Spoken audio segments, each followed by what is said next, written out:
Hello. Hello sir, साहब भगत जी। सत साहब जी। सर हम यहाँ से झारखंड से गोड्डा से बोल रहे हैं। जी बोलिए। और आपके साथ संगीत का प्रोग्राम बहुत दिन से सुन रहे हैं। बढ़िया, दया परमात्मा की। हाँ, और हम तो दीक्षा लिए हैं लगभग 18 में अक्टूबर में। सब पालपुर सबों से लिए थे। और यहाँ मेरा घर गोड्डा जिला में पड़ता है, सैदापुर जी। अच्छा, यहाँ भी आश्रम खुला हुआ है, गोदाम भी खुला है बाद में इधर। तो यहाँ सात संगति का कुछ जिसको भी कुछ बोलते हैं तो हम पहले तो हम 2 बार भी गए हैं। हिसाब वहाँ तारीख नहीं मालूम था। जब से आपका ये सुन रहे हैं साल भर से, तब से आना जाना हम कहीं भी नहीं जाते हैं। हाँ, लेकिन अभी ये टीका का चल रहा है वैक्सीन का, आपका सुने हैं, सुनते हैं, डेली सुनते हैं आपका ये प्रोग्राम लाइव में। तो अब तो दबाव आ रहा है कि नहीं वैक्सीन लेना ही होगा। वैसे राशन हमारे घर में 6 परिवार हैं। मेरा परिवार डेथ के हुए 20 साल से पहले गुजर चुका है कि बेटी नाती रहता है। अच्छा।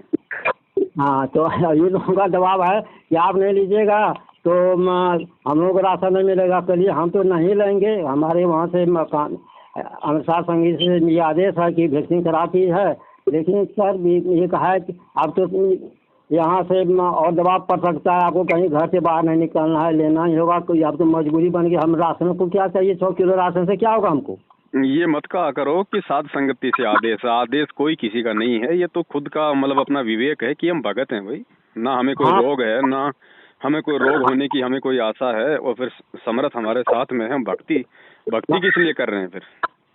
हाँ सर, वही तो हमको भी पूर्ण विश्वास है, लेकिन ये दबाव है कि नहीं आप नहीं लीजिएगा। तो हमारे गांव में 3 भगत हैं, ज़्यादा नहीं हैं। लेकिन हाँ, लेकिन कोई सही मार्ग पे चल नहीं रहा है, समझे नहीं। और हाँ, वो नहीं लोग बगल में आश्रम में खोले हुए हैं, जाते आते हैं।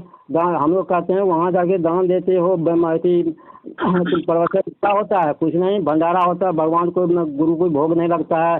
खाते हो दान में 10 टका 20 टका देते हो, भंडारा खाते हो, तो दान तो सही जाता है नहीं हम लोगों का।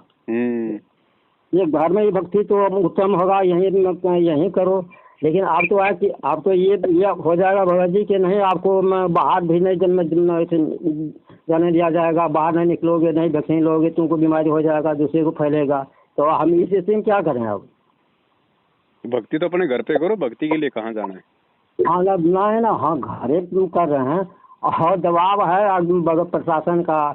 पूरा गांव में कोई नहीं है, सब साखते हैं यहाँ। और तो आप दूसरे मार्ग का है, तो आप सब क्या करें। देखो भगत जी, सारे काम अगर आसानी से होते चले जाएंगे तो फिर भगत का मालूम कैसे पड़ेगा वो कितना ज्ञान आधारी है, कितना उसको परमात्मा का ज्ञान समझ में आया। तो ये संघर्ष ही तो है जो हमने करना है। हम क्यों लगवाए, मना कर दो भाई, नुको तुम्हें क्या टेंशन है, मरूंगा तो मैं मरूंगा, तुम क्यों टेंशन ले रहे हो। और वैसे भी सरकार ने कोई ऐच्छिक थोड़ी कर रखा है, ये तो स्वैच्छिक है। हाँ, सरकार ने यहाँ तो जवाब दे रहा है, झारखंड सरकार में यहाँ से मना करो ना, नहीं लगवाऊंगा भैया। फिर भी अगर मान लो पकड़ के जबरदस्ती लगा देते हैं तो फिर उसमें आपको दोष नहीं है। हाँ, लेकिन ऐसे नहीं कि हमने सीधा लगवा लिया, हाँ जी हाँ जी, ऐसा नहीं भगत जी। उसमें हमें हमारे को पहले संघर्ष करना पड़ेगा। हाँ, वही तो हम वही कह रहे हैं कि नहीं आप तो मैं पूरे गांव में दबाव पड़ रहा है सर, पूरे गांव में दबाव है। तुमने पूरे गांव में ऐसा कोई नहीं है कभी। और उसके बाद देखो, अगर हम भगत हैं और हम अगर मर्यादा में हैं तो चाहे फिर जबरदस्ती से पकड़ के हमें कोई जहर का इंजेक्शन लगा दे, फिर हमारा बाल बाका नहीं हो सकता।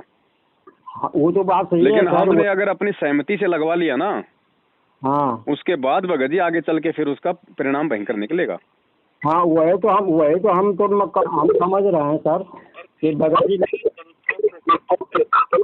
भाई एक बात बताओ, फिर ये तो कल को ऐसा कर देंगे, अगर कोई और बीमारी आ गई, हाँ, और ये काल प्रेरित जितने भी लोग हैं ये कह देंगे साहब ये तो जो है मतलब सुबह शाम 2-2 ढक्कन शराब के पीने से ये बीमारी जाएगी, ये सबको पीनी पड़ेगी साहब, कंपलसरी है। फिर क्या करोगे। हाँ, नहीं वही तो है। तो ये कौन सा शराब से कम है भगत जी, वो भी तो केमिकल है, ये भी केमिकल। हाँ, तो मर्यादा, वही तो मर्यादा, गुरु जी का मर्यादा भंग हो रहा है ना भगत जी। बिल्कुल मर्यादा भंग होगा लगवाने से। हाँ, वही तो लेकिन दबाव हो रहा है कि गांव में कोई नहीं है प्रशासन का, और सब दबाव पड़ रहा है। तुमको लेना ही होगा, नहीं लोगे तो घर से कैसे निकलोगे तुम, यहाँ तुमको समाज में नहीं घूमने देंगे। अब माने कहिए जोर जबरदस्ती ऐसा हो रहा है। कुछ नहीं भगत जी, थोड़ा संघर्ष करो, फिर हमारे साथ परमात्मा है, उनकी क्या औकात है, वो समाज, वो हमारे को समाज में नहीं निकलने देंगे। अच्छा, आप घर वाले का यहाँ कहिए ठीक है, हम जाते हैं एफिडेविट कर देते हैं कोर्ट से। कहीं कहीं ऐसा ना हो कि थोड़े दिनों बाद में परमात्मा उनको ही बेदखल कर दे समाज से, इस दुनिया से ही। हाँ, हम घर वाले को कह रहे हैं कि ठीक है भाई, हम अपना नाम राशन कार्ड से हटवा लेते हैं, बाद में वहाँ से एफिडेविट करके जाओ, तुम लोग लिए हो वैक्सीन, तुम लोग राशन लो, तुम लोग का नहीं बंद होना चाहिए। देखते हैं क्या हम संघर्ष करते हैं भगत जी। राशन भगत जी परमात्मा खिलाएगा, कोई सरकार कोई राशन खिलाती है क्या? सरकार खुद तो मांग मांग के खाती है, जनता पे टैक्स लगा के खाती है, सरकार क्या राशन खिलाएगी? और नाम है खाना सरकार का। नहीं नहीं, वो हमको तो लेना ही नहीं भगत जी, समझे ना। हाँ तो कोई दिक्कत नहीं, बोल दो भैया कोई दिक्कत नहीं, हम नहीं लगवाएंगे, तुमने जो करना हो तुम करो। और फिर मान लो अगर जबरदस्ती अगर पकड़ के लगा देते हैं तो फिर बात अलग है। हाँ तो ठीक है भगत जी, हम और हम अब जुटना चाहते हैं साथ संगत से तो। हाँ ठीक है, जोड़ देंगे आपका नंबर। ठीक है जोड़ दीजिएगा। हम बहुत दिन सोचे थे आपसे कॉन्टेक्ट करें, मतलब बातचीत करें, हम आपका डेली सुनते हैं, हम कहीं जी। और बहुत अच्छा लगता है हमको, बहुत बहुत ज्ञान हो गया उससे हमको। सही है भगत जी, सच्चाई से परिचित हो जाओ, फिर तो मालिक की भक्ति करनी और करना क्या अपने को। सच्चाई यही है, परमात्मा के सिवा और है कौन? जब हमारे गुरु सब जाल साज में ऐसे करके बैठे हुए बैठा दिए हैं जेल में। सही बात है, हमें भी क्या जरूरत थी भगत जी वीडियो बनाने की, लेकिन ये काल प्रेरित लोगों ने, गुरुजी के परिवार वालों ने संगत में इतनी गंदगी फैला दी है। फिर हमारी भी कुछ जिम्मेदारी बनती है भगत जी, भगत होने के नाते, कि हम अपने भगत भाई बहनों को जागरूक करें। हाँ वही तो बगल में भगत हैं, उनको कहते हैं देखो क्या मिलता है, लेकिन नहीं हमको तो यहाँ से नाम मिला है, इसके लिए तो अब तुम जो नाम मिला है तुमको परमात्मा का बगल में आपने नाम परमात्मा का तुम्हारे बाप का है क्या? हम तुम्हारी कोई गुलामी करने के लिए पैदा हुए हैं क्या? साहब काल के जाल में भगत जी, हम भी यही देख रहे हैं। अच्छा साहब भगत जी, आपसे मिलते रहेंगे हम जोड़ दीजिएगा। साहब